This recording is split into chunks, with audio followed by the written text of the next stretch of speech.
আগের লেকচার আর এই lecture mainly সেমই লেকচার, বাট ওটাকে ক্রপ করে দেওয়ার কারণ হলো যদি আমি 40 মিনিটের একটা ভিডিও আপলোড করতে চাই আমার মোবাইল দিয়ে সম্ভব না, কারণ আমার মোবাইলে স্ন্যাপড্রাগনের প্রসেসর নাই। আর ওইটাতে তাহলে আমি আপলোড করতাম কীভাবে? এতদিন আমি আপলোড করতাম ওইটাকে প্রথমে টেলিগ্রামে আপলোড করতাম, ওইখান থেকে সাইজটা কিছুটা কমে যেত, যেমন 4 জিবির একটা ফাইল 2 জিবিতে নেমে আসতো, তাহলে রেজুলেশনটাও কিছুটা কমে যেত। অ্যান্ড পরে দেখলাম যে সাউন্ড কোয়ালিটিও প্রবলেম করতেছে, যে কারণে এটাকে ক্রপ করে দেওয়া। এর প্রবলেম নাই, আমি যে ঠিকঠাক করে দিব, ওটা অসুবিধা নাই। তো আমরা এখন ম্যাথ শুরু করি, আমাদের সূত্র কিন্তু ওইটাতেই শেষ, এখানে আর নতুন কোনো সূত্র নেই, আমরা ম্যাথ দেখবো এখানে। ওকে, তো শুরু করি। আপনারা আমার সাথে সাথে প্রশ্নটা লেখা শুরু করেন, তাহলে এটা শুনতে শুনতে লিখলে অনেক ইজি হবে, কারণ হাতে লেখা আমার খুব একটা ভালো না, আমি জানি। তো দেখেন যে উত্তর হতে দক্ষিণ বরাবর 3 ms 1 বেগে বাতাস বইছে। বৃষ্টি 4 ms 1 বেগে পড়ছে। বৃষ্টি থেকে বাঁচতে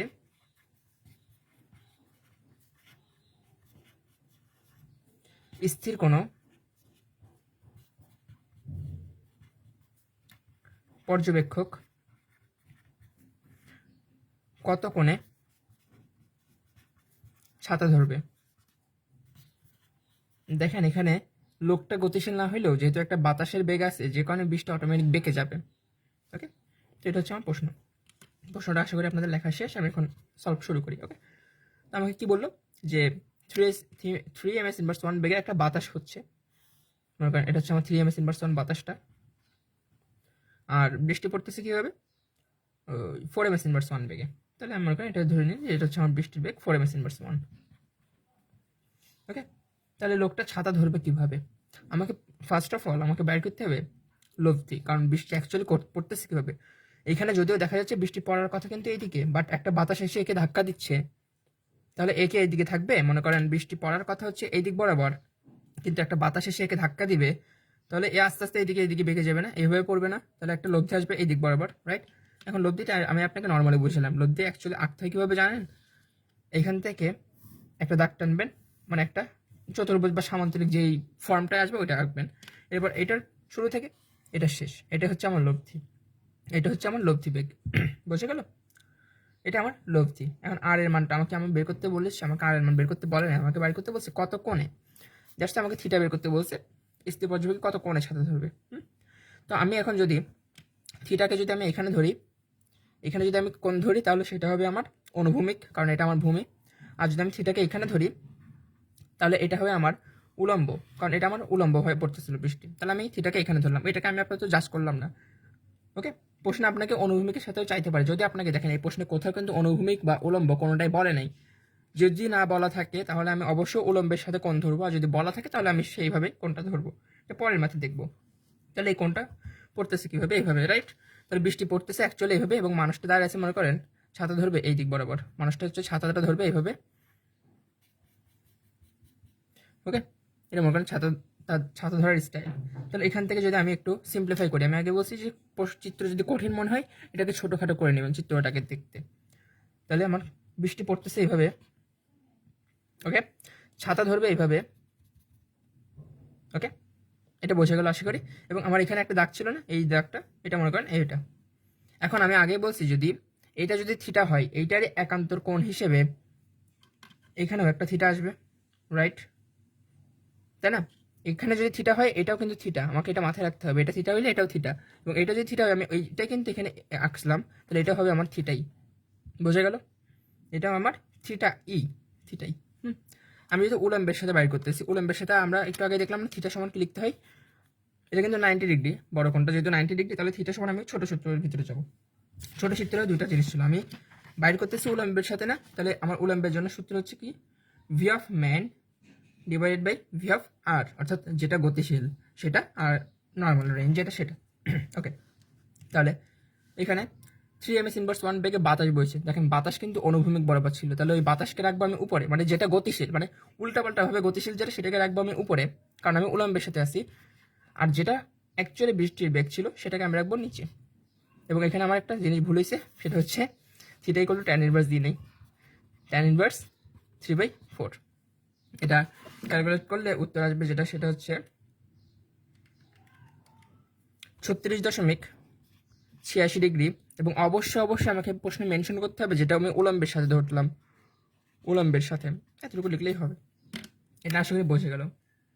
এখন সেম প্রশ্নটা যদি আপনাকে বলতো অনুভূমিকের সাথে, অর্থাৎ মনে করেন আমি এখানে আরও একটা কোণ ধরলাম, এটা মনে করেন আমি আলফা বিটা ধরি, বিটা কোণ, মনে করেন আমি এটাকে বিটা কোণ ধরলাম। হ্যাঁ, যদি আমি বিটাটা বের করতে চাই তাহলে আমি লিখবো ট্যান ইনভার্স 4/3।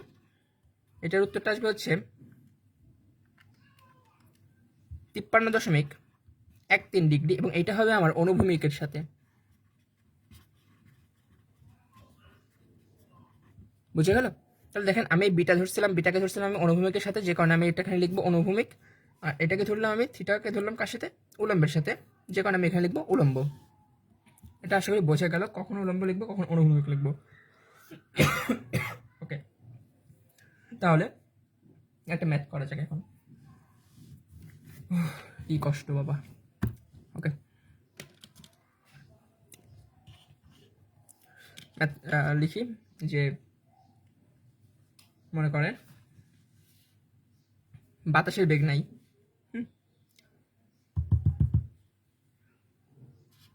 প্রথমে লিখি বাতাসের বেগ নাই, বাতাসের বেগ নাই। তাহলে হবে বৃষ্টি 4 ms ইনভার্স 1 বেগে উলম্বভাবে পড়ছে। বৃষ্টি 4 ms ইনভার্স 1 বেগে উলম্বভাবে পড়ছে। তাহলে 6 ms ইনভার্স 1 বেগে চলতে থাকা কোনো সাইকেল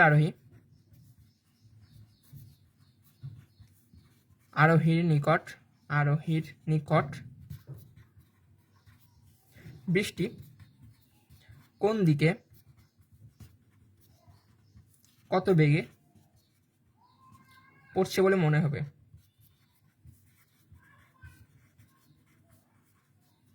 না, এটা হচ্ছে আমার প্রশ্ন যে বৃষ্টি পড়তেছে 4 ms ইনভার্স 1 বেগে উলম্ব হবে, বৃষ্টি আজীবন উলম্বভাবেই পড়ে। 6 ms ইনভার্স 1 বেগে চলতে থাকা কোনো সাইকেল আরোহী নিকট বৃষ্টি কোন দিক থেকে কত বেগে পড়ছে বলে মনে হবে। আচ্ছা, তো আমাকে এখানে ফাইন্ড আউট করতে বলছে দুইটা জিনিস, এক হচ্ছে থিটা সমান কত, আর এক হচ্ছে আর সমান কত। এই যে বেগ বললো না, কত বেগে, এটা মানে আর, কোন দিকে, এটা মানে থিটা। বোঝা গেল আর কি। আমাকে কি কি বের করতে হবে এখন। আমি আঁকবো চিত্র কি বলছে? 4 ms ইনভার্স 1 বেগে বৃষ্টি পড়তেছে, আর মানুষ যাচ্ছে কোন দিকে? মানুষ যাচ্ছে এইদিকে 6 ms ইনভার্স 1 বেগে। ওকে, এটা আশা করি বোঝা গেল। এটাকে আমি চিত্র হচ্ছে এটা আমি বুঝলাম প্রশ্ন থেকে যে চিত্র আমার অ্যাকচুয়ালি এরকম। আমি এটা নিয়ে কোনো ম্যাথ করতে পারবো? আমি এটা নিয়ে কিন্তু কোনো ম্যাথ করতেই পারবো না, কারণ আমি জানি বৃষ্টি যদি পড়ে এইভাবে, মনে করেন বৃষ্টি পড়তেছে এইভাবে, না বৃষ্টি অ্যাকচুয়াল পড়তেছে এইভাবে, V of rain equal to 4 ms inverse 1। বুঝে গেল? আর মানুষ যাচ্ছিল কোন দিকে? মানুষ যাচ্ছিল এইদিকে। এটা হচ্ছে আমার V of cycle equal to 6 ms inverse 1। তাহলে এই দিক কোনটা হবে? এই দিকে আমার কত থাকবে? এই দিকে আমার কিন্তু হবে মাইনাস ভি অফ সাইকেল। বসে গেল, এতটুকু নেই, কারোর কোনো অসুবিধা নাই। এখন মানুষ যাচ্ছিল কোন দিকে? মানুষ যাচ্ছিল এই দিকে, রাইট? আমি এটা আপাতত ক্যালকুলেট না করি। মানুষ যেহেতু যাচ্ছে এইদিকে, তার উপরে বৃষ্টি ফোঁটা পড়বে এইভাবে বেঁকে, রাইট? এইভাবে বেঁকেই তার বৃষ্টি ফোঁটাটা পড়বে মুখের উপরে, এবং আমাকে বের করতে বলছে এই আরটা কত, এবং এইখানে যে কোণটা উৎপন্ন করছে এই কোণটা কত। দেখেন আমি কোণ ধরছি কার সাথে? কোণ আমি কার সাথে ধরলাম? কোণ ধরেছি আমি উলম্বের সাথে, রাইট? তাই না? এখানে যদি থিটা হয় তাহলে এটা আমার থিটা, তাহলে আমি কোণ ধরছি কার সাথে? উলম্বের সাথে। এটা আমাকে মাথায় রাখতেই হবে, কোণ আমি ধরলাম উলম্বের সাথে। ওকে, কারণ কোণ যদি আমি উলম্বের সাথে ধরি, কোণ নিয়ে পরে আগে আমি আর এর মানটা বের করে ফেলি। আর এর মান কেমনে বের করে? আমরা সবাই জানি যেহেতু বড় কোণটা হচ্ছে 90 ডিগ্রি, তাহলে আমি আর এর জন্য ইউজ করবো V of R square plus V of C square, that's why 6 square plus 4 square equal to √52 ms inverse 1। এটা আমার গেল আর এর মান বের করা। ওকে, বুঝে গেল? এটা আমার আর এর মানটা বের করে ফেললাম আমি। এখন আমি থিটা ধরছিলাম কার সাথে? থিটা ধরছি আমি উলম্বের সাথে। যখন আমি থিটা ধরি তখন আমার জিনিসটা হচ্ছে কীরকম? উলম্বের সাথে যদি আমি থিটা ধরি তাহলে আমার জিনিসটা আসবে, উলম্বের সাথে থিটা ধরলাম না, উলম্বের সাথে থিটা ধরলে আসে, ওয়েট এ মিনিট, উলম্বের সাথে থিটা ধরলে আসে উপরে মানুষের বেগ, নিচে বৃষ্টির বেগ। উপরে হচ্ছে মানুষের বেগ, অর্থাৎ উপরে হচ্ছে ভিসি আর নিচে হচ্ছে ভি অফ রেইন, এটাই আসে আমার উত্তর। তাহলে ট্যান ইনভার্স ভিসি এর মান 6/4, 6/4 না, হ্যাঁ, ইকুয়ালটা আসবে কত আসবে ক্যালকুলেট করি, wait a minute, tan inverse 6/4, উত্তর হচ্ছে 56.3 ডিগ্রি। অবশ্যই উলম্বের সাথে এই কথাটা লিখতেই হবে, লেখা ফরজ, উলম্বের সাথে। দেখেন আমি থিটা ধরছিলাম, যেহেতু এখানে থিটা ধরছি আমি উলম্বের সাথে, যে কারণে আমি উলম্বের জন্য সূত্র যেটা সেটা অ্যাপ্লাই করলাম। যদি আমি থিটাকে এখানে ধরতাম তাহলে আমি অনুভূমিকের সাথে যে সূত্র সেটাকে অ্যাপ্লাই করতাম। As simple as that. বোঝা গেল? আশা করি এই সিম্পল জিনিসগুলো আপনারা এই ম্যাথটা প্রয়োজনে আরও একবার রিমাইন্ড করে দেখে নেবেন, আশা করি বুঝতে পারবেন। আচ্ছা, তো এতটুকু বোঝা গেল। এখন আমরা দেখবো আনুভূমিকের সাথে যদি আপনাকে প্রশ্ন দিয়ে কনফিউজ করে ফেলে তাহলে জিনিসটা কেমন হবে। মনে করেন একটা প্রশ্ন লিখেন যে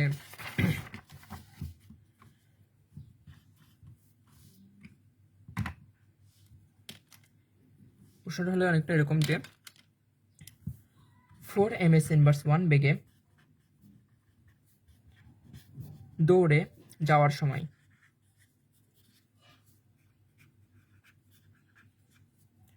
এক লোক 6 ms × 1 বেগে পতিত বৃষ্টির সম্মুখীন হলো, পতিত বৃষ্টির সম্মুখীন হলো।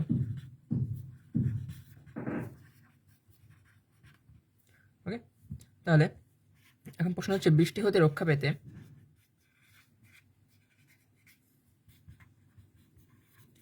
অনুভূমিকের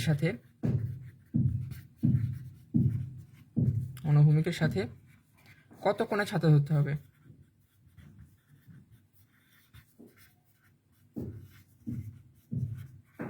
এটা হচ্ছে প্রশ্ন। এখন দেখেন আগের কোনো প্রশ্নে কিন্তু আমাকে ডিরেক্টলি বললে হয়তো না যে অনুভূমিক নাকি উলম্ব, কিন্তু আমাকে এখানে যেহেতু ডিরেক্টলি বলে দিয়েছে অনুভূমিকের সাথে, যে কারণে আমাকে অবশ্যই অনুভূমিকের সাথেই কোনটাকে ধরতে হবে। আমার ইচ্ছা মতো আমি উলম্ব বা অনুভূমিক করতে পারবো না, আমাকে অনুভূমিক বলছে মানে অনুভূমিকই নিতে হবে।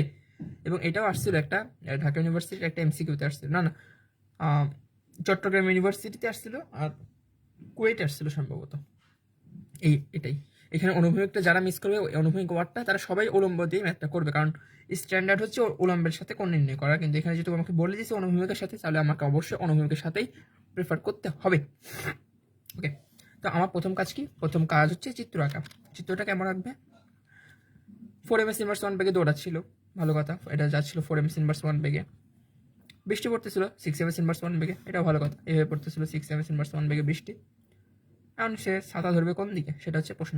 তো এই চিত্র নিয়ে তো আমার কোনো কাজ নেই, চিত্র দিয়ে আমি কিছু করতে পারবো না, করে ফেলেছি সুন্দর একটা চিত্র আঁকে ফেলে। এটা হচ্ছে আমার 4 ms × 1 এইদিকে, আর বৃষ্টি পড়তেছে এইভাবে 6 ms × 1, বোঝা গেল? এখন আমাকে বলছে কি যে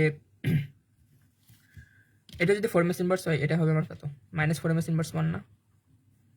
আমাকে বলছে অনুভূমিকের সাথে কত কোণে, অনুভূমিকের সাথে কোণ বলছে আমাকে, দ্যাটস আমাকে। আচ্ছা, বৃষ্টি পড়বে কিভাবে? বৃষ্টি পড়বে তো এইভাবে পড়বে বৃষ্টি।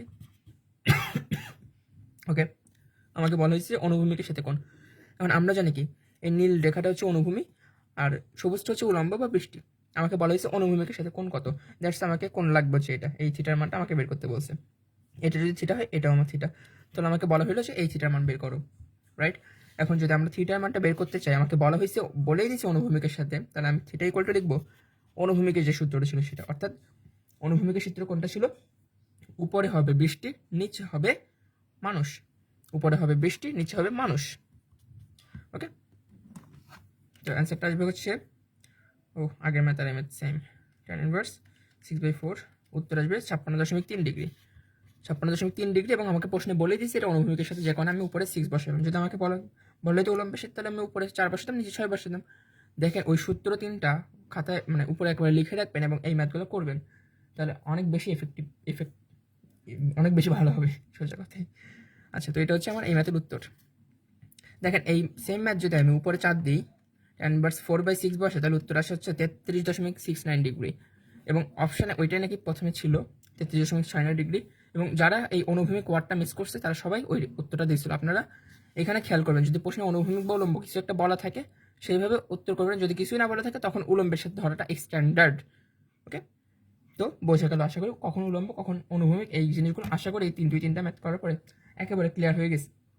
এখন আপনাকে যদি বলে যে লোকের সাপেক্ষে বৃষ্টির বেগ কত, ওকে, লোকের সাপেক্ষে বৃষ্টির বেগ কত, তাহলে মনে করেন এই সেম প্রশ্নে আমাকে বললাম, মানে এই প্রশ্নটাতেই আমি বললাম যে একটা এক্সট্রা প্রশ্ন অ্যাড করে বললাম যে লোকের সাপেক্ষে বৃষ্টির বেগ কত। দেখেন, এই যখনই আপনারা সাপেক্ষ ওয়ার্ড দেখবেন আপনাদের মাথায় অবশ্যই আসতে হবে যেটা একটা আপেক্ষিক বেগের অঙ্ক, মানে একটা সাপেক্ষে আর একটা জিনিসপাতি। তো এটার উত্তরটা হবে এরকম, অ্যাজ সিম্পল অ্যাজ দ্যাট, হবে এরকমই যে লোকের সাপেক্ষে বলছে না, যার সাপেক্ষে বলবে তাকে বিয়োগ, মানে বলছে লোকের সাপেক্ষে, তার মানে লোকটাকে দিব বিয়োগ, কার থেকে বিয়োগ দিব, এই যে শেষে যেটা থাকবে তার সাথে, তাহলে ভি অফ আর থেকে ভি অফ রেইন থেকে এটা বিয়োগ দিব। এখন ভেক্টরের বিয়োগ তার আমরা করতে পারি না, আমরা করি কীরকম, V of R plus minus V of M, এটা হচ্ছে আমার উত্তর। বোঝা গেল, যার সাপেক্ষ তাকে মাইনাস, এবং যেটা সেটা আগে। বুঝতে পারো, এটা চিত্রটা অ্যাকচুয়ালি দেখতে কীরকম হয় ভাইয়া, মনে করেন মানুষ দৌড়াচ্ছিল এইদিকে না, মনে করেন ভি অফ এম এইদিকে আর বৃষ্টি পড়তেছিল এইদিকে, আমাকে বলছে ভি অফ মাইনাস এম, তার মানে ভি অফ মাইনাস এমটা হবে এইদিকে, এটা হবে আমার ভি অফ মাইনাস এম। বুঝে গেল, তার মানে আমার এটা নিয়ে কোনো কাজ নেই, আমার কাজ হবে এটা নিয়ে, এতটুকুর ভিতরে আমাকে থাকতে হবে, আমাকে ওইটা যাইতে পারবো না। তো এটা আশা করি বোঝা গেল, সাপেক্ষ মাপেক্ষ পারবেন আশা করি। তো এতটুকু আশা করি আপনাদের ক্লিয়ার, এবং এতটুকু যদি আপনাদের ক্লিয়ার হয়, আই সোয়ার কোনো বৃষ্টির বেগের কোনো এমসিকিউ তার আটকাবেন না, উলম্ব এবং অনুভূমিক ওই জিনিসটা যদি মাথায় থাকে তাহলে আর কোথাও আটকাবেন না। ওকে, তো এখন আমরা একটা সৃজনশীল টাইপ মানে সিকিউ টাইপের একটা ম্যাথ দেখব। এটা যদি আমার কাছে প্রশ্নটাও লেখা নাই, অনেক বিশ্রীভাবে লেখা আছে, তো আমি এটা আর আচ্ছা লিখি, কি হয় না দেখা যাক। ওই যে থিটার আরের জন্য যে বড় একটা সূত্র দেখা দিয়েছিলাম না, এটা আর কি। মনে করেন আমি একটা চিত্র আঁকাই বুঝাই, এটা মনে করেন একটা পাহাড়, একটা গাড়ি উঠবে, বাস উঠবে, মনে করেন বাসের বেগটা আমাদের দেওয়া আছে 10 কিলোমিটার/আওয়ার বেগে, 10 ms ইনভার্স 1 ধরি, 10 ms ইনভার্স 1 বেগে বাস উপরে উঠতেছে, আর বৃষ্টি পড়তেছে হচ্ছে 6 ms ইনভার্স 1 বেগে, বৃষ্টি পড়তেছে এইভাবে 6 ms ইনভার্স 1 বেগে। মানে এই চিত্র নিয়ে আমার জীবনে ম্যাথ হবে না ভাই, দেখতে ভয় লাগে, এই ম্যাথ নিয়ে আমি অঙ্কন করতে পারবো না, সোজা করি দাও, ছোটো করি দাও। এটা ছিল আমার 10 ms ইনভার্স 1, বৃষ্টি পড়তেছিল এইভাবে, রাইট। এটা তো বুঝতে কারোর অসুবিধা নাই আশা করি। ওকে, বুঝে গেল। কারণ এটা যদি এতটুকু যদি আমি 10 ms ইনভার্স 1 ধরি, এইদিকে আমার হবে 10 এটা হচ্ছে মাইনাস 10 ms ইনভার্স 1, রাইট। ও ভেক্টর দিলাম নাই, মাইনাস যেহেতু দিছি, এটা আশা করি বোঝা গেল, রাইট। এবং আমাকে এই কোণটা মনে করেন পরীক্ষা বলেও দিয়েছিল যে এইটার আর এটার মাঝখানে যে কোণটা, এটা হচ্ছে এই যে এই কোণটা আমাকে বলে দিল যে 60 ডিগ্রি। দ্যাটস আমি এতটুকু এনশিওর যে আলফার মান 60 ডিগ্রি, কারণ বড় কোণটাই তো আমার আলফা থাকে, রাইট। আমাকে বলা হলো যে কত কোণে তার আগাচ্ছে যেন পিছনের কাজ না ভিজে, ওকে। অর্থাৎ আমাকে এই কোণটা বের করতে বলা হলো, যে এইভাবেই তো পড়বে। দেখেন এই চিত্রে বৃষ্টি পড়বে এইভাবে না, এইভাবেই তো পড়বে। আমাকে বের করতে বলছে এইখানে যে ছোট্ট একটা কোণ আছে না, এই কোণটা, এই থিটার মানটা। তো এখানে যদি আমি ওই কোণটা আঁকতে চাই তাহলে এই জিনিসটা হবে অনেকটা এরকম, কেমন আগে এরকম। বৃষ্টি অ্যাকচুয়ালি পড়বে হচ্ছে এইভাবে, আমরা সবাই জানি থিটার মান এটাই হয়, ছোটোটা আমি উলম্বের সাথে ধরলাম, রাইট, উলম্বের সাথে আমি ধরছি থিটার মান। ওকে, এটা হয় আমার আর তাহলে এখন দেখেন এখানে হচ্ছে আলফার মান 60 ডিগ্রি, আর এর সূত্র আমরা সবাই জানি ভাই, আর ইকুয়াল টু দুইটা ব্যাগের স্কোয়ার, অর্থাৎ 6 square plus 10 square plus 2 6.10 dot cos 60 degree cos alpha R. এটার এখানে তাহলে আর এর বেগটা আসবে হচ্ছে কত আসবে, 6 square plus 10 square plus 2 × 6 × 10 × cos 60। উত্তর হচ্ছে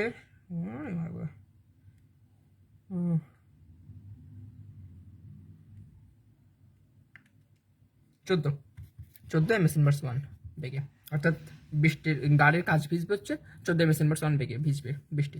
এখন থিটার মান কোনটা দিয়ে করবো? হ্যাঁ, থিটার মান করবো আমি, অর্থাৎ বৃষ্টির দিক করবো কোনটা দিয়ে, বড়টা দিয়ে। ট্যান ইনভার্স ইকুয়াল টু কার দিকে ধরছি 6-এর দিকে, তাহলে 6কে রাখবো সিঙ্গেল, বাকিটা উপরে নিচে বসিয়ে দিব 10, একটা প্লাস দিব, উপরে লিখবো সাইন, নিচে লিখবো কস, উপরে দেবো আলফার মান 60, নিচেও লিখবো আলফার মান 60। উত্তর আসবে কত? উত্তরটা আসবে হচ্ছে আমার ট্যান ইনভার্স 10 সাইন 60 বাই 6 + 10 কস 60। উত্তর হচ্ছে আমার 38.21 ডিগ্রি, এবং এটা অবশ্যই আমার উলম্বের সাথে ধরছি, অবশ্যই আমাকে লিখতে হবে উলম্বের সাথে। দেখেন আপনাকে যদি সিকিউতে দেয় তাহলে এর থেকে বেশি কঠিন আর দিবে না, তাহলে দেখেন আপনার একই সাথে সিকিউটা কিন্তু ক্লিয়ার হয়ে গেল এখানে। তো এটা বোঝা গেল আশা করি যে গাড়ি যখন উপরে উঠবে তখন জিনিসটা সেম আসবে। আর এর সূত্র নদী নৌকার ক্ষেত্রে যেটা, এটাও সেম। থিটা এর সূত্রও ওইখানে যায় এখানেও তাই, একই জিনিস ভাই, সূত্র সব এক, আলাদা কিছুই নেই। আপনাকে এক্সট্রা করে কিছু বুঝতে হবে, আপনাকে শুধু ফিল করতে হবে যে আপনি একটা রাস্তায় সাইকেল চালাচ্ছেন আর একটা মেয়ে আপনাকে দেখতেছে, মেয়েটা দেখবে একভাবে বৃষ্টি পড়তেছে, আপনি দেখবেন যে বৃষ্টি অন্যভাবে পড়তেছে। এই এতটুকু ফিলিংস যদি আপনার থাকে ভাই, ফিজিক্স পারবেনই, মানে বৃষ্টির অঙ্ক পারবেন। তার মানে এটার জন্য আবার কেউ আবার সাইকেল নিয়ে মেয়েদের বাসার সামনে দিয়ে যেতে না, মাইটের খেলে আমার দোষ না। ওকে, তো এতটুকু করলেই আমাদের এই জিনিসগুলো শেষ। আপনারা অবশ্যই আমি সাজেশন দেখবে যে সবগুলো ম্যাথ একটু বাসা প্র্যাকটিস করবেন, এবং অনুভূমিক এবং উলম্ব দুইটা জিনিস অনেক ভালোভাবে মাথায় রাখবেন, কারণ এই দুইটা জিনিস সেই সব থেকে বেশি প্যাচেল্লা করে দিই। ওকে, তো আরও একবার থ্যাঙ্কস দিই যিনি গত ক্লাসটার ভুলটা ফাইন্ড আউট করছিল, এবং এটা অনেক মেজর একটা ভুল কিন্তু, কারণ আমি গত ক্লাসে সব ম্যাথ করছি থিটার একটা সূত্র দিয়ে, আমি উলম্ব অনুভূমিক এই জিনিসটা মেনশনই করি নাই। উনিও যদি আমাকে মেনশন করে বলে না যে ভাইয়া উলম্ব অনুভূমিক এটা বলে নাই, বাট উনি একটা প্রশ্নে ভুল ফাইন্ড আউট করছিল যে ভাইয়া এটা সূত্র এরকম হবে, তখনই আমার মাথায় ছিল কি আমি একই সূত্র দুই জায়গায় দুই রকম দেখতেছি কেন, তখনই আর কি এটা। তো ওই ভাইয়াটাকে অসংখ্য ধন্যবাদ, উনি না থাকলে হয়তো বা আমি তো ভুল করতাম, আমার কয়েকদিন পর পরীক্ষা, আমি তো ভুল করতাম, আমি আরও দু একজন ভুল করতো, এটা কনফার্ম। তো সবাই ভালো থাকবেন, সুস্থ থাকবেন, আল্লাহ হাফেজ। কোনো যদি ভুল থাকে এই ভিডিওতেও অবশ্যই কমেন্ট করে জানাবেন, আমি সেটা ঠিক করে দিব। আল্লাহ হাফেজ সবাইকে।